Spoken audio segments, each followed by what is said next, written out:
Well, the movie jumps from Hacksaw Ridge and goes back 16 years when Desmond was a child, about, I think, between 10 to 11 years of age. Him and his brother were coming back from a little trip from the woods, and they got into a little wrestling match. And Desmond grabs a brick that's next to him and hits his brother and gives him a concussion. And he thinks that he may have killed his brother, which he didn't. And that's when he learns a lesson about being violent. And he made a promise that he would never handle a gun ever again. And that's what his run-ins with his father, who was an alcoholic. His father went through the war, World War I, and lost his friends. And he could never get over that. So that's why Desmond became a conscientious objector. And when he went into the service, he made an agreement with the Army that he would be a conscientious objector. And he signed a contract with the Army, and the Army is the one that violated the contract. And then we fast forward to boot camp. And I like the sergeant that plays that part. He meets two of his, Smitty is a sort of a guy that has a sort of a complex, being that he was raised in a orphanage because his mother gave him up when he was 5. And in the movie, the boot camp, him and this guy by the name of Walt are throwing knives at each other's feet. And when the sergeant comes in, somebody hollers attention on deck. And when Walt threw the knife at Smitty's feet, he stabs him in the foot. And so when the sergeant comes in, he sees it and he's surprised. And he wanted to know why that thing was in his foot and who did it. And the Smitty refused to tell him. And so Walt went ahead and offered up and said, I did it. And the sergeant walked up to him and asked him what tribe he belonged to. And he was, I think he was Italian. And he was sort of surprised about that question. And then he went to another fellow that was there. The guy looked like Andre the Giant. And he asked him how long he had been dead. And there was, I thought there was some pretty jokey spots in this movie. And when they were out in the field finally, and they were introduced to their rifles, they were in a rack and everybody was told to go get one. And when they looked back, they only found that there was one rifle left.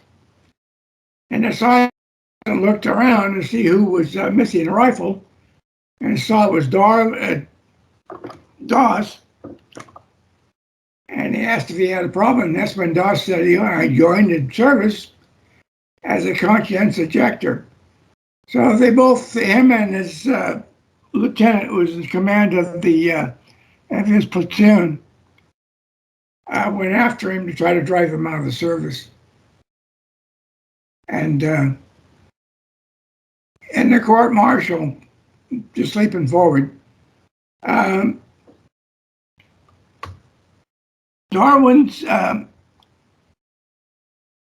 Doss's father went to see his old commander in World War I, and he dressed up in his old World War I uniform and had his badges on, and and explained to his old commanding officer what was wrong, and the officer wrote a letter stating to the court martial that he was in his right as a conscientious objector, and there's nothing they could do about it. And that's when the officer said, Darwin, not Darwin, but gosh, what's his name is? Anyway, Doss, he says you have a right to enter into the war without any weapons. And so the next thing we're on Hacksaw Ridge, and they're attacking the ridge for the first time, and that's when the action really gets going. And I like the way that the movie was directed. When you're in battle and you got things exploding around you, you got dirt in the air, and you got grease, you got things flying around, you get pretty dirty. And that's one thing that stood out in that movie, was when these guys would look at you, the only thing you could see mostly was their eyeballs. And I was impressed with the direction that Mel did on this movie. So if anybody's got any comments, please go ahead. Okay, hold on one second.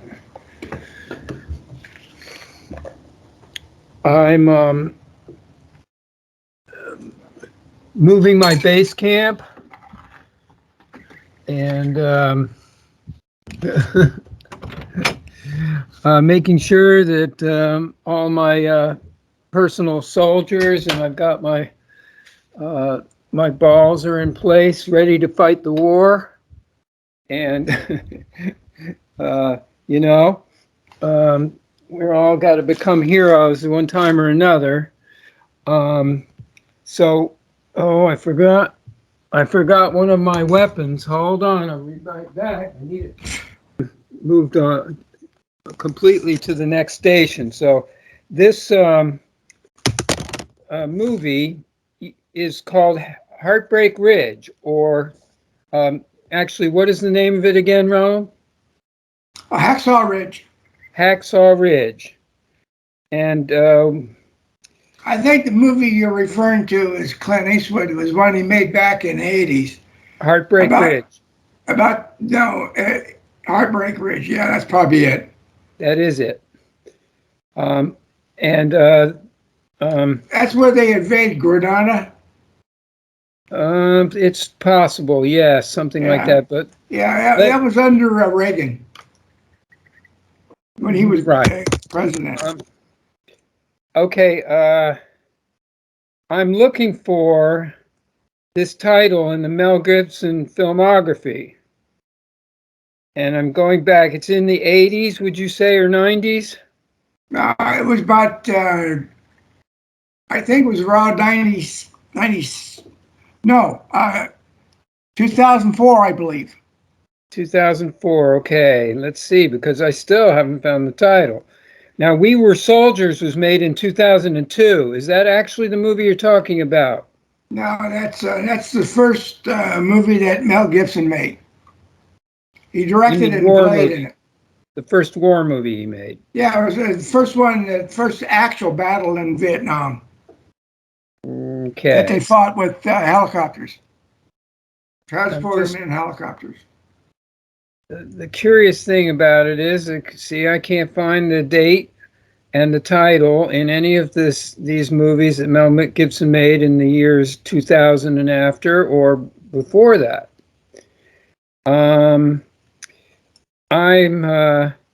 This is the reason for my confusion, because Hacksaw Ridge is a title I'm familiar with.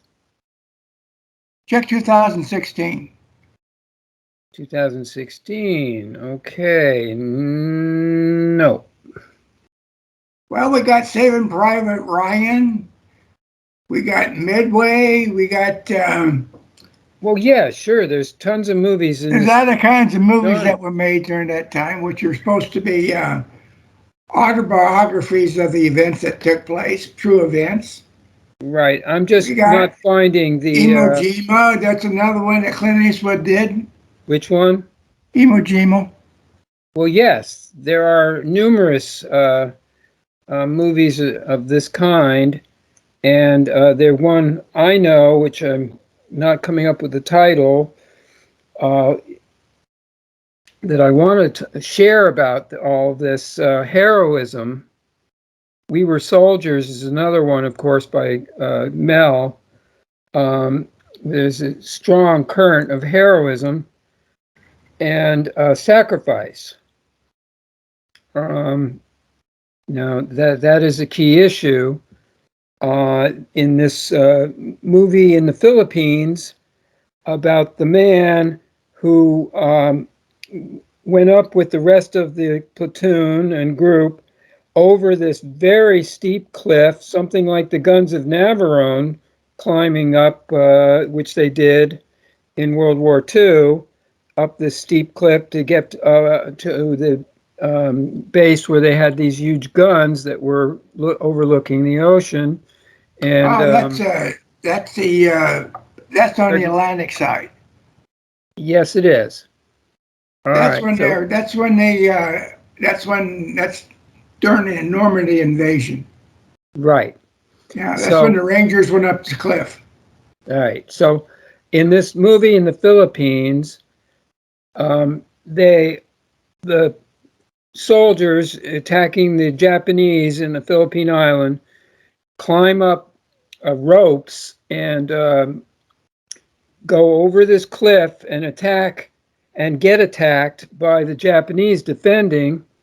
And it's a horrific area with where all the soldiers get pinned down and almost massacred or had to retreat. And this one man saved at least 17, it might have been many more, individuals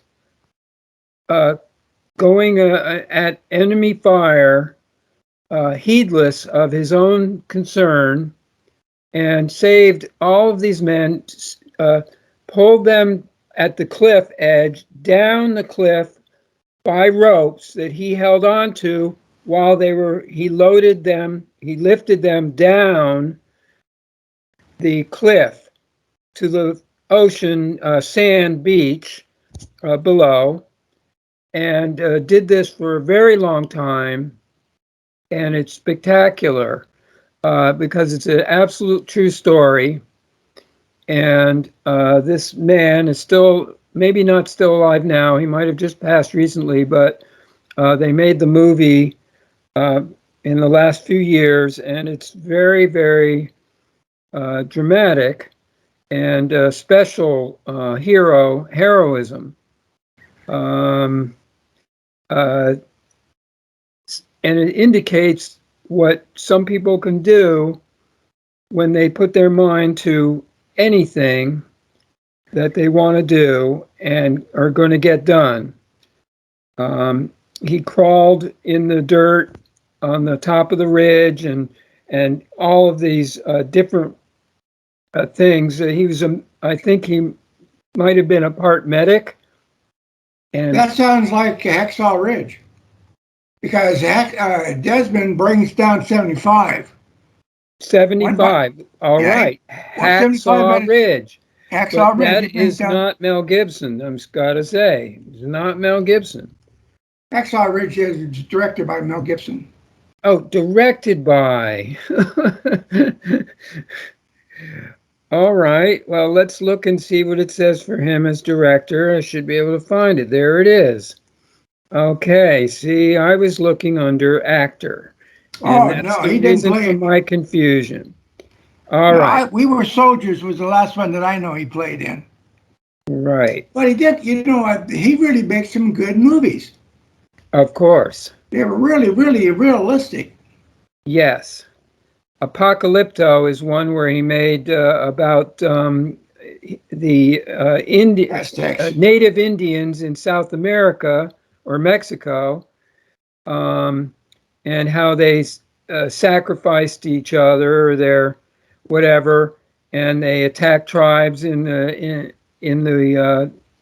bush, and took all the tribal people into slavery and all of that stuff. And it's, yes, extremely realistic and bloody and all of those kinds of things. Very good filmmaking. But let me share on this point about the avenues that the movies have, and also this confusion that I just had presented to me about, well, Mel Gibson, movie or producer or director or actor, because I want to tell you that this is partially, or I guess surreptitiously, the reason and the format of a lot of movies and the presentations of them, and how they sidetrack the real dishumanity and the agenda of the so-called patriot, and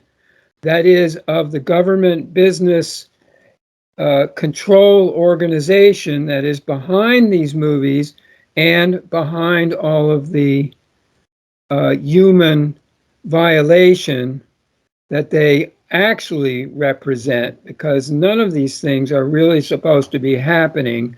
They wouldn't be happening if it wasn't for the agenda of what I'm going to call something like reptilian law and power, mentality of survival that has been, I'll call it, foisted upon mankind in every civilization and in entire history, filled with this kind of issue of governments versus governments, nationalities versus nationalities, races versus races, sex versus sexes, whatever polarity that they want to create. So when we are describing this subject together and talking about, well, there's Hacksaw Ridge and there's Heartbreak Ridge, and you can see the actors and the directors, and Clint Eastwood, sometimes an actor, sometimes a director, and different movies in different locales, east of America or west of America, defending the Pacific, defending the Europeans, going into Asia, whatever. These polarities that they continually set forth as almost as the example of how humans are supposed to be living and what they're doing in terms of defending their lives, but also defending the lives of others who are in their own company, that is, the companies of religions, the companies of governments, the companies of business, the companies of sexes, and all of those things that are used as a primary focus point instead of this holistic, universal, true, real being. What I'm saying, in the new UU, we describe this as the beings of light, or a universal awareness, and the all these that I'm describing are identifier points. It doesn't mean that anything in any of these points that I'm referencing is the way or the only thing. It's not. Everything is integrated, and what we're looking at when we see the movie is an integrated demonstration, which in this heroic framework is demonstrating that individual sacrifices himself, or individual groups, whatever, that sacrifice themselves for what we'll call the good of the whole, or the good of their, not the whole, but specifically, but a certain whole, that is group, government, whatever entity that it is, and totally willing to not be interested in the personal self, and or even backing the simulated idea of what they're defending. In other words, they're really not concerned with the fact that there's a simulation of a war effort going on that is being directed from some dimensional position that no one is aware of. Just like, say, in the case of these heroes going into dangerous unknown territory, not really knowing what they're facing, not really ever aware of what the next danger could be, or even if they have some perspective of that, their perspective is always limited. It's always directed at some kind of goal, specifically, literally, and in this case of these veteran-based honor movies, they have a certain perspective, goal, and they are taking that goal to heart, which is, of course, very important because you can't go anywhere without that. You have to have a goal or direction, and then you have to produce, which is what the movie people do, produce and direct and act. And that is a simulated relationship to the true reality that we are confronting, that is, in the sense of the simulated genres program. In the war movie, of course, it's fighting the enemy, the individuals needing to be directed or take direction or create their own direction in order to complete the goal and manifest a certain end that they hope is better than the one that seems to be facing them, which is the destruction of all of their friends and associates and company and country. And, all of these things are at risk in the war scenario. So it's naturally a tremendous field of vision for the war. That is, war being a field of vision for the filmmakers. I looked up here under my IMDb, which is the movie database, and I looked up a list of war movies. Of course, they have something like the 50 greatest war movies, and it's an impressive list. Of course, they've had many Academy Awards, Saving Private Ryan and Braveheart, and pulling Mel Gibson in there. And that was another good one. That Braveheart was a good movie. Yep. I'm more interested, if I'm going to relate the excellent movie part, to Liam Neeson, who plays a similar Scottish hero, but he is Rob Lowe. Rob Lowe. Rob Lowe. No. Isn't it Rob? No, I guess not. Liam Neeson, yes. Yeah, he played Scottish hero. Yeah, he played the Scottish hero, and I thought it was Rob Lowe was the title of the movie. Oh, it's close to Rob Lowe. That's correct. But Rob Lowe is the name of the actors.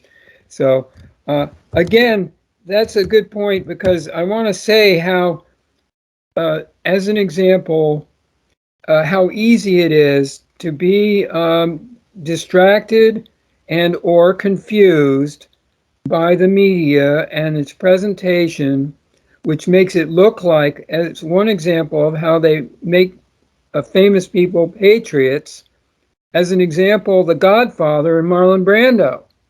All of a sudden, this is a hero, and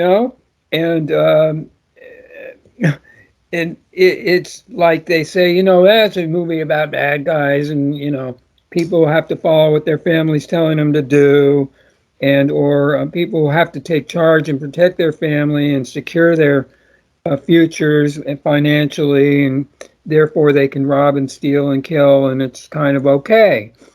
And so they proselytize this attitude that somehow humans are supposed to kill each other if they need to, and that there may be some reason why that's okay. And justified, and it is justified almost by the law system that allows these things to happen, or at least turns a blind eye. And so that's one of the issues that is related with this distraction or distortion of the true reality, so that everyone thinks that the social, cultural, human, business, marketing complex is the important real thing that we need to pay attention to, instead of the real natural environment, life itself,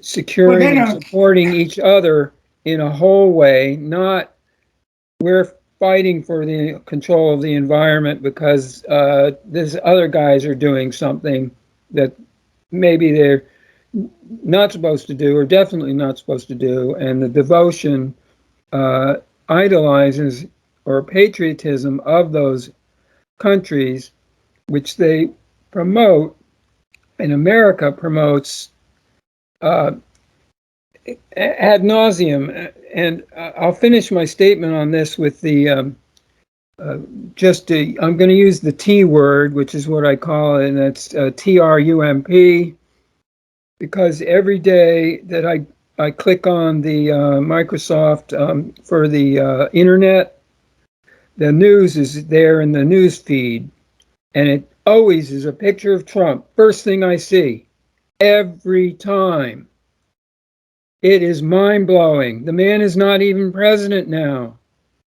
It is totally off-the-cuff, patriotic servitude that they are enslaving every single American with constantly. It is no different from what anything the Chinese do or Russians do, even though they don't plaster their leaders all over the place.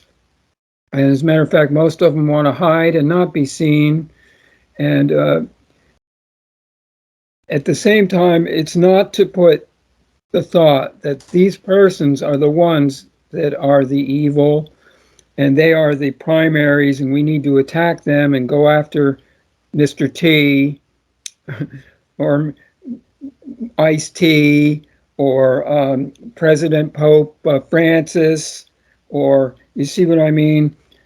Vilifying. That's their program. You know why we went into Vietnam? Or the reasoning why? Yeah, 1964, Lyndon Johnson. We had did it. We had military supervisors in there in 1956. Right. These countries where we had the military advisors were the ones that were split in half. Korea split in half. Vietnam split in half. I don't know how many other countries like Germany was split in half. And these are simply countries trying to get back together. It doesn't make any difference which government that rules them. We went in there supposedly because of communism. And then they eventually won the war anyway. We won the battles, but they won the war. They stayed resolute. And now we're doing business with them. They're sending us their coffee, which is probably saturated with Agent Orange. And we're enjoying it, I guess. Yeah. There are a lot of people that made a lot of money off these wars. And that information doesn't seem to get out to the general public. Well, of course not. They definitely wanted Vietnam for all of their riches of soil and plants and drugs or whatever else you can grow there.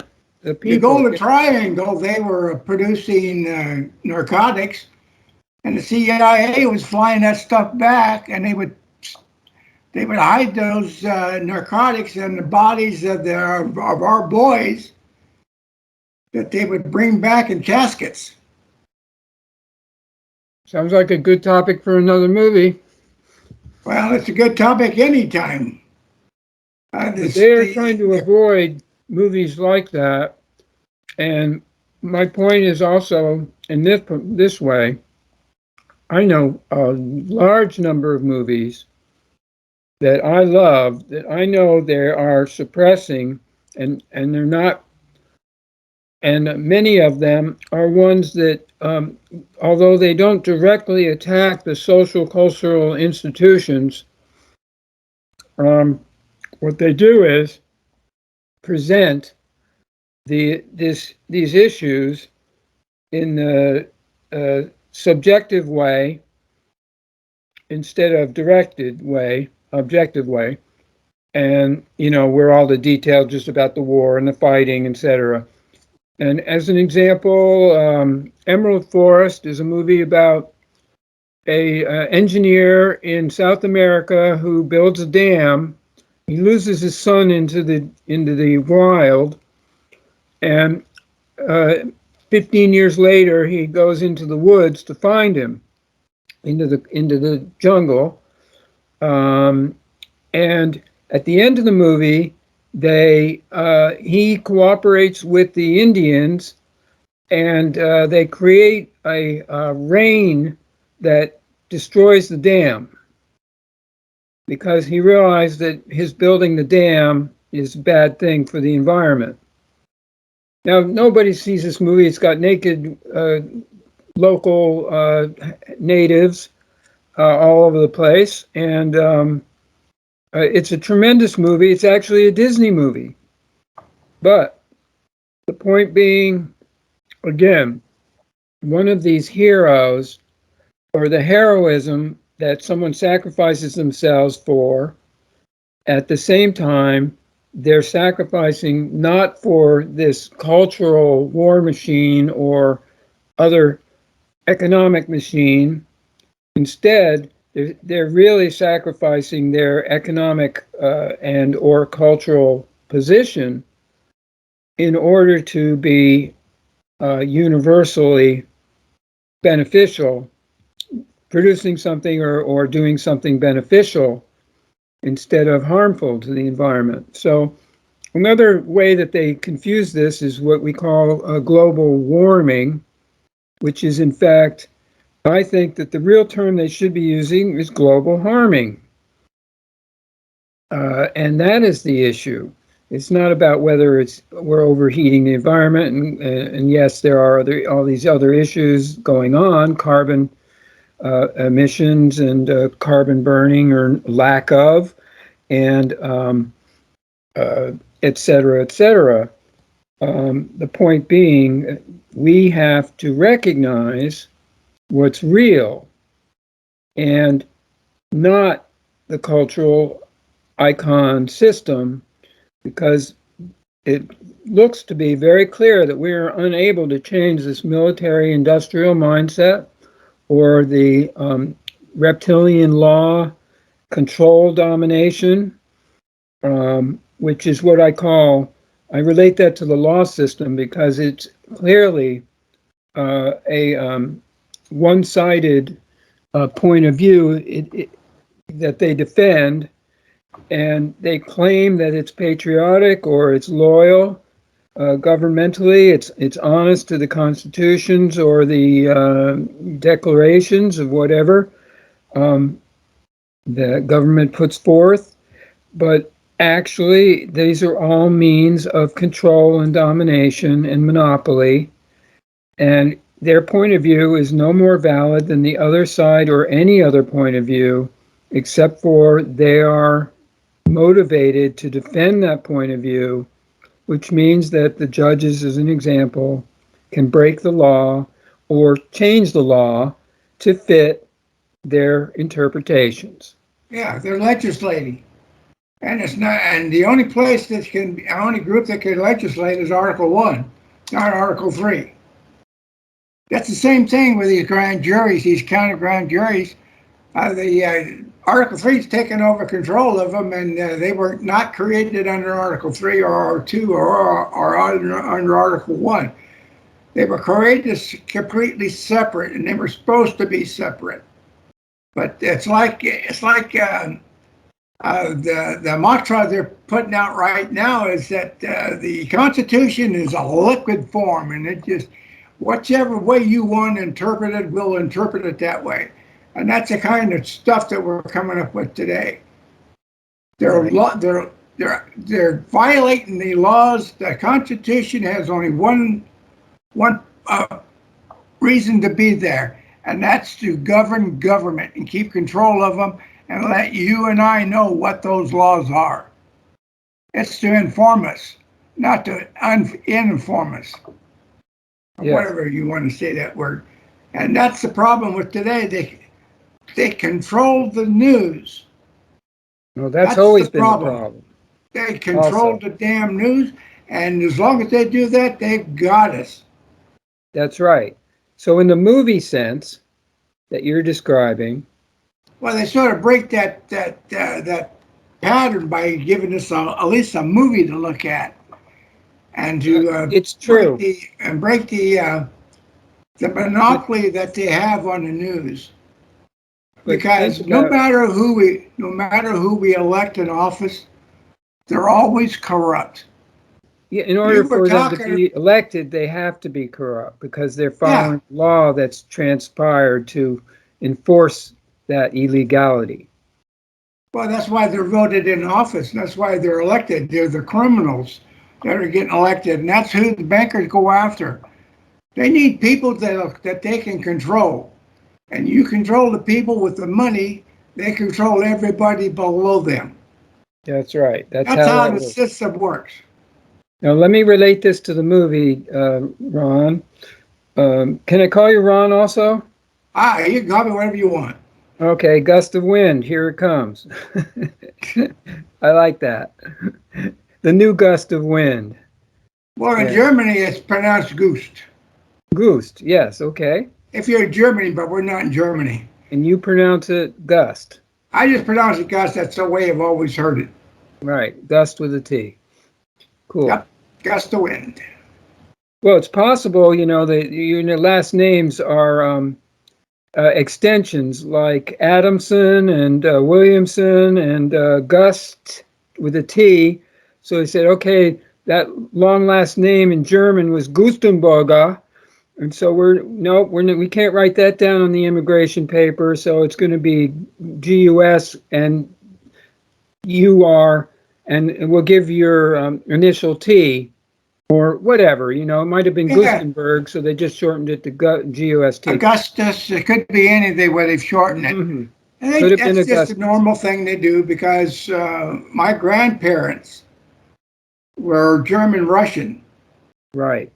So they migrated from Germany into Russia, and then they made a deal with the Queen of England, Queen Mary, which married the Tsar of Russia, that they were not be conscripted in the wars. And that was the promise they made when they migrated from Germany into Russia. And then my bunch, they migrated in 1900. I want to ask if you're actually you are Prussian. Not German or Russian, but Prussian, which is the country or the space in between those two. Very likely. Could be. Well, I am half Prussian. Well, the problem is my mother's side is Polish. They're European. It's also called Polish for the most part. Polish too? But when my family, my grandfather's family came to the U.S., or my grandfather did, I'm not sure if his parents did. This was around 1900.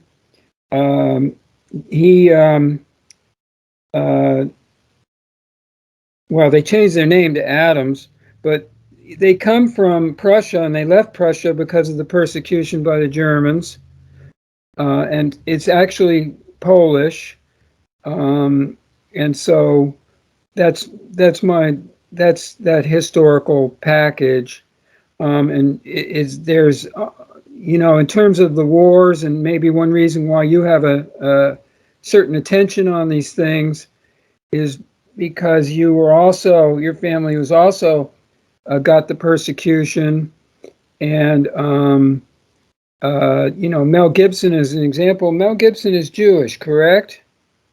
I don't know. I think he's has a problem with that group. Well, he has some problem with them, but it doesn't mean that he's not. My father was Jewish, Prussian, and he changed the name. His father changed their name to Adams, and he never talked about his Jewish heritage at all. I didn't even know it for a long, long, long time after he passed. I did not know that. I didn't know any of this. I just found it out maybe 10 to 15 years ago.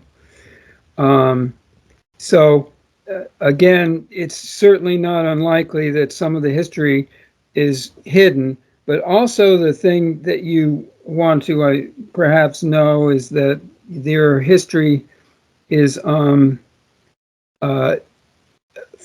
you see, the two things about humanity is we have two different heritages. One is our genetic heritage, and the other is what I call our soul heritage. That is lifetime to lifetime, what we carry, what we experienced. And I was just thinking about this morning, that everything that I ever experienced in this lifetime is being recorded, just like a computer. Every experience in whole is recorded by our being. And that memory, I think, is also in what I call the soul memory, which might be, let's say, the astral body is our sheath or aura body related to our emotional self, and it records all of our experiences, and it also directs us towards the world so that we have a certain perspective of things. And when we see something happen, we immediately recall all the similar memories that we have had of similar experiences. That could be quite different from another person's memories of the similar experience. Same thing with watching movies and how we have a whole different reference about what movies are and what they really mean and what they're really representing. If we really looked at this Mel Gibson directed Heroism on the Ridge, I can't seem to, I know it sounds stupid, but Hatchback Ridge, remind me again? Hacksaw. Okay. The idea of hacksaw is presented as a term. Even the language is all demonstrative of calling up an entire package of memories. And if these memories are intense enough, people really emotionally react to them or want to follow them. And the reason I'm mentioning this is because this demonstration of movies, even if it looks like heroism and is positive in the war sense, is really a term I use is an engram. That is a mental controlled hypnotic program that is essentially putting people into this mindset of like what gets them to become soldiers. This is a good thing. I'm going to become a soldier. I should be defending the culture, defending the nation, defending whatever. And I'm promoting a certain kind of thing.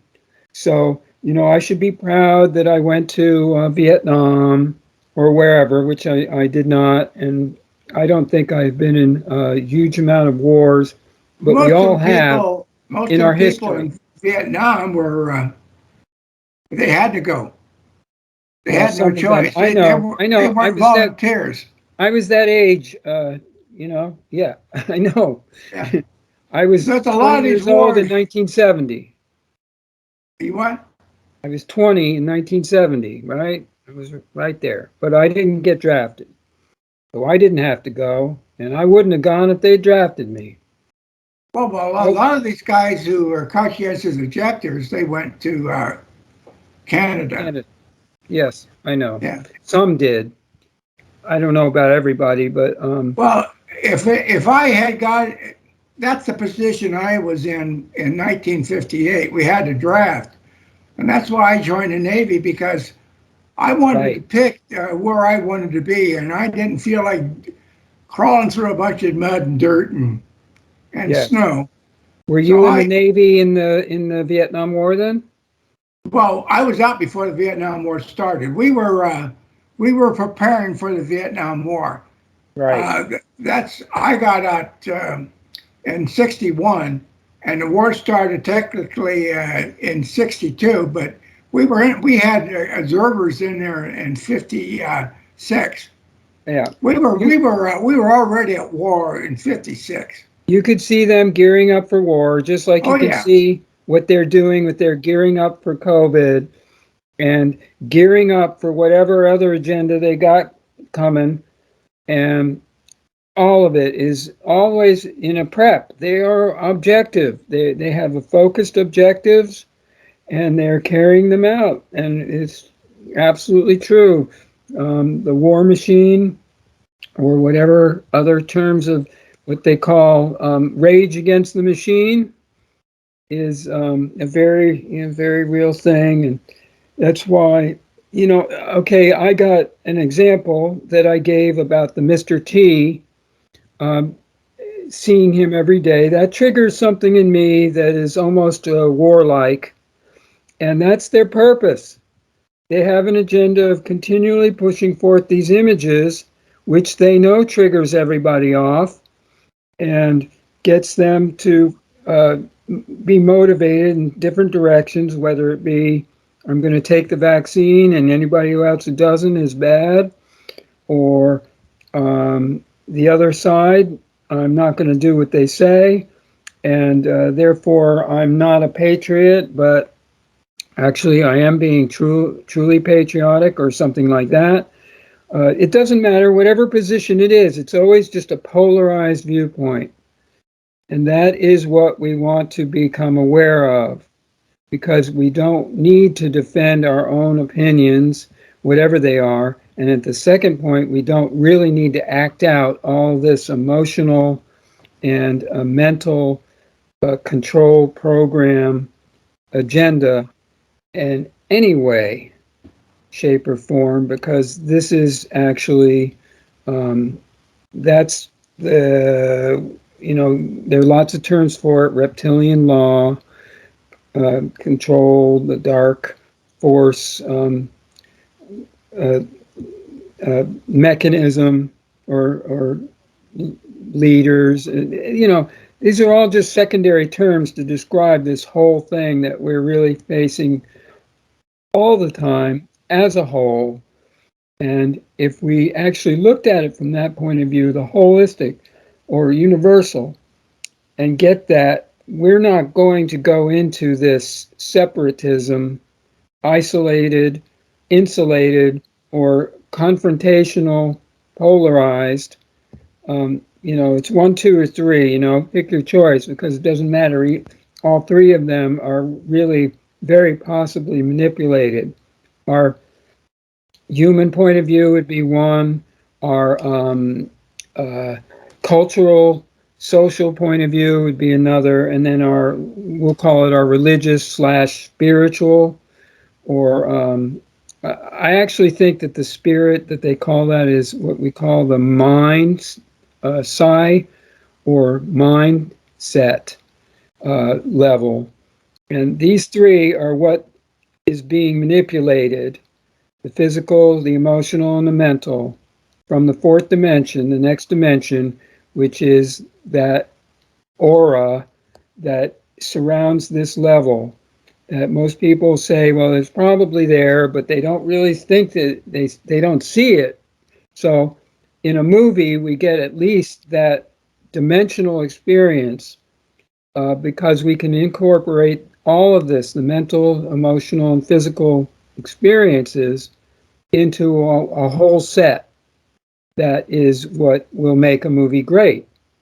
It's got this strong well, heart or emotion, if you and actually get a that's how it movie, works.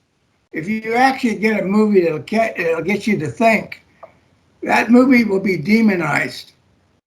It's very possible. But they do. That's all they do. They do that all the time. It's control, Yes, control, control. And they that's do it right. either through friction or whatever system they can get. It's been working for them for thousands of years. Okay. They're not going to change until you change them or you get rid of them. But I don't know how you get rid of somebody that's in power like these people are. You need to be able to get them the news. The news, that's why our Constitution is so critical. It says Congress shall write no law. That's in the First Amendment. And when you go and you confront these people, you say, that's what the Constitution says. Well, no, it don't say that. The Constitution is fluid. We're going to take whatever interpretation that we want to give it. No, it's not what it is. Under the supremacy clause of the Constitution, it is the supreme law of the land. Everybody is subject to that. Everybody. I don't care if you're a banker, I don't care if you're a judge, you're all subject to that law. Okay, that's what they say, and I got that whole point of view. Yes. Now, when someone brought up to me something about being of a certain point of view that I was thought to be presenting, when all I was doing was just presenting what I saw and what I was sharing about it. I wasn't sharing it from a point of view that it was like my agenda or my directed point of view that has to be accepted. Or I was only saying, look at this is clearly what is there, and it gets misunderstood because everybody's always referencing the old point of view. And so I'm saying this in this regard. We here are presenting the new UU, and the true reality life is the keys to the kingdom, so to speak. That is not an agenda, not a religion, not a business, not a marketed idea, not a social cultural institution, defense or promotion. And what it is just recognizing the is, that all isness. Or I'll make a very funny reference here. I call it the Allah is, which is the Allah Christ. All is. In other words, it's a culmination or a holistic direction. So we're not talking about directing towards the government, that is towards the Islam or Christianity. We're not talking about directing towards the governments of different countries.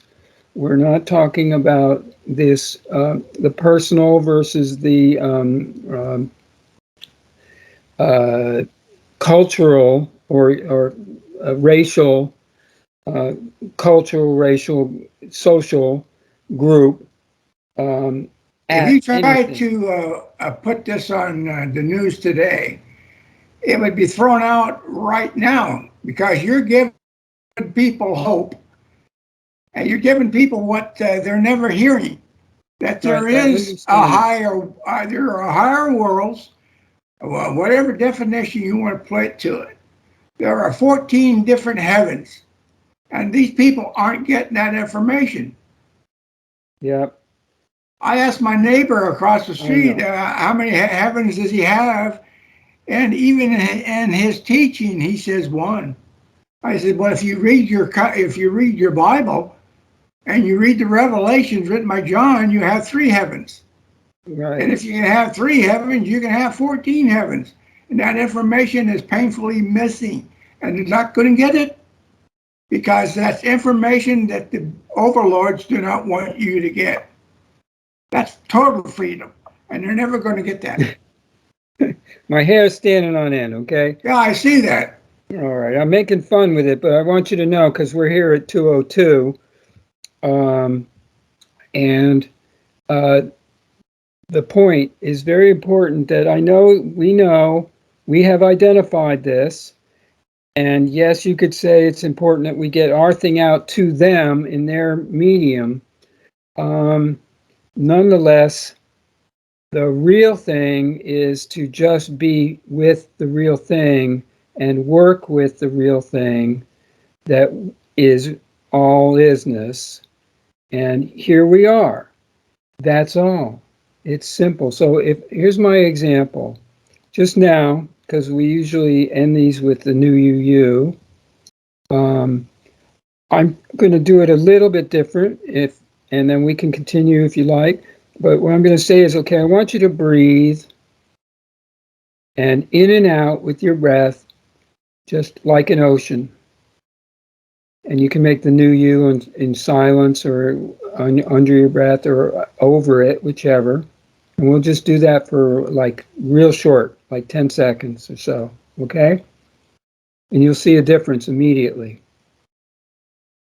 You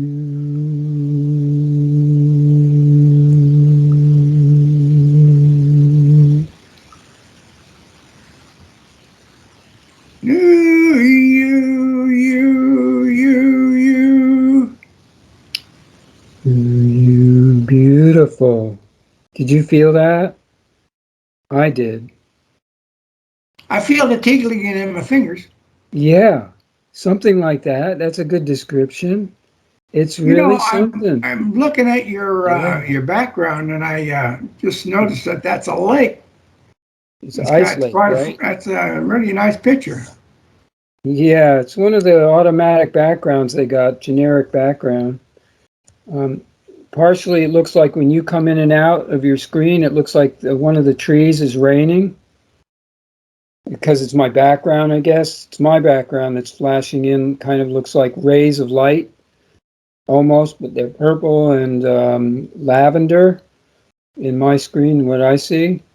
And so, because you see that's the 7 rays that are coming from the golden sun or the star of light. I don't know whatever to call it, it's just a term, a description. Because everything, that's all it is a reference or description. The real thing is indescribable. The real true reality is not defined. And our experience of it is as we are able to make it.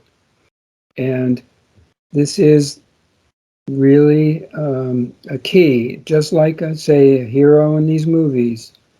That person has had the experience, the opportunity to experience that. And I think some people actually make movies in order to be able to experience being a hero, if perhaps because they weren't very often in the past, or that they were and they want to re-experience it again because it's a very, it has great power and emotion.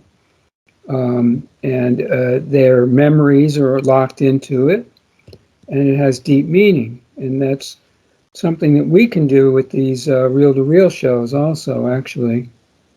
We can do that. Actually, I think that's what we just did, which is wonderful. I'm thinking it's wonderful. Wow. Well, everybody has to make their own trip, and they have to live with their own experiences. And Yeah. hopefully we can help show them that there's more there than what they've been taught. And that's what I'm hoping we can change things over a period of time, or help change things, or so that all of this stuff that's coming at us, hopefully we can try to stop it, or just ease this into it, I guess.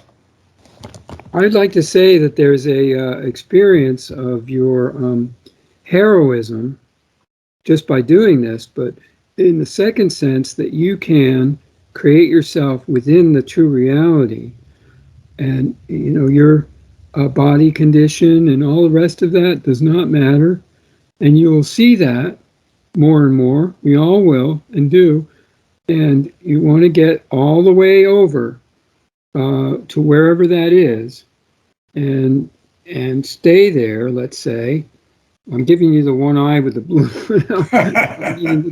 You're getting the one eye now, the third eye, so to speak. It's funny, reflecting off the light, but it's just, here you and I both grew up. I mean, our past history is up in the North Country, and I'm expressing that by the choice of the ice trees, and actually it worked out pretty good. But it's like trying to say, this is just a representation. Now I went to the other eye with the light. You see, I can see the reflection. Our point of view, if somebody thought, oh, you look like an alien, then they're going to start associating you as an alien. It's different.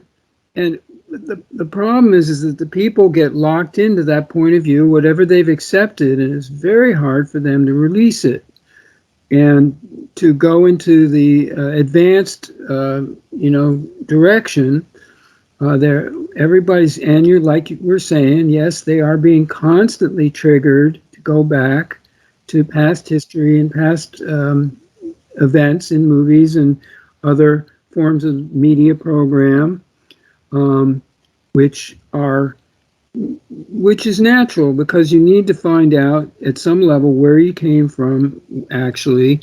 But the real thing is, where you really came from is the true reality life is. That's where we really came from. That's right here now. It has nothing to do with going back into the past.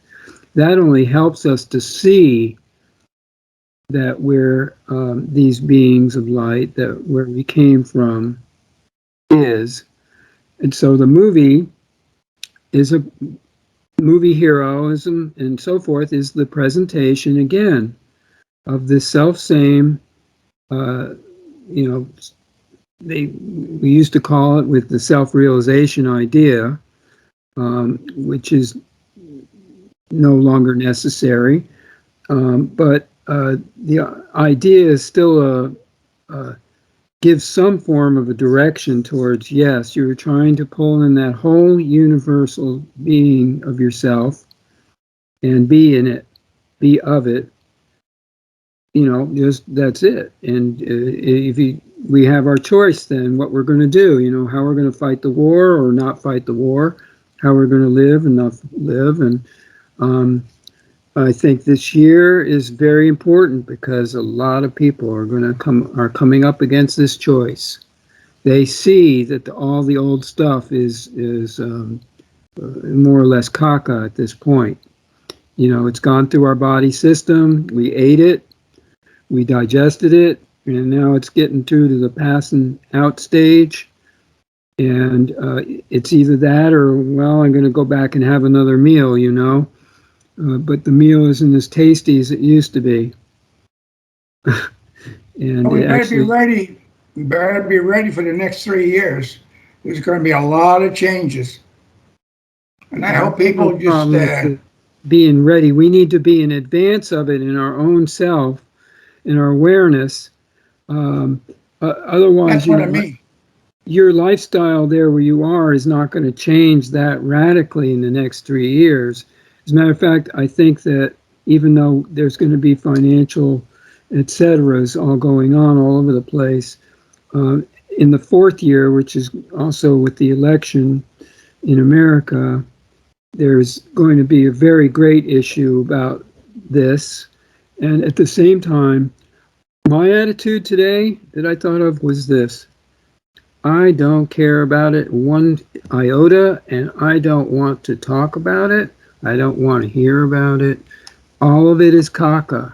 Why would I want to bother with it? It really isn't any good, except for, we're worried about what they're going to do with our economic situation.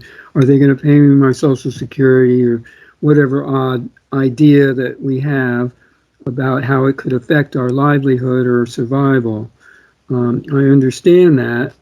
At the same time, the real thing is really to kind of let go of all of it as much as you can, or that is going to have a hold, and it will maintain a hold on your being, on you, in your bodies, the emotional body, mental body, and physical body, primarily, are the three bodies, or the three heavens that they were talking about, that you talked about in essence. And what you want to do is actually get aware, because then you will be recognizing everything from the level beyond those heavens and dimensions. That's it. And that is the place, because that is your wholeness, that is recognizing both the lower levels and the universal. You're right in the middle, just like I'm right in between the camera and the ice field. You know, it's just exactly the same. Yes, we're caught in between, and we're on the bridge. You got a choice. Yeah, I'm going to get across this bridge now, or I'm going to, well, better not go across right now. It's too unknown. It's scary, like that. I'm going to go back. But the hero in the movies, the man who saved 175 people, soldiers, he was totally oblivious to whatever the unknown was ahead. And are you referring to Hacksaw Ridge? No, it's this other one. I'm sorry I don't have the title for it. I've been looking for it. I couldn't find it in the list of best movies or anything, It's maybe we can figure it next week. I don't know. We're getting kind of long here. I think we got 1 hour and 10 minutes, so I think we're... Let's end, and we did know you. I think it's a very special thing that we're letting everyone know. It's not something that we're trying to tell you is a chant or a concept or a religious principle or anything like that. It's just a reality right now that is real, that takes you to that, or puts us in there. Yeah, it's just a frequency that we use, and works. that anybody can use it. And that some people it'll help, and some people won't see anything from it. It's just up to where you are and what frequency you're vibrating at. I think They'll that they just have to test it for themselves. They coulda, if they woulda, and they probably shoulda. But there you go. We're not talking like that. Thanks. You.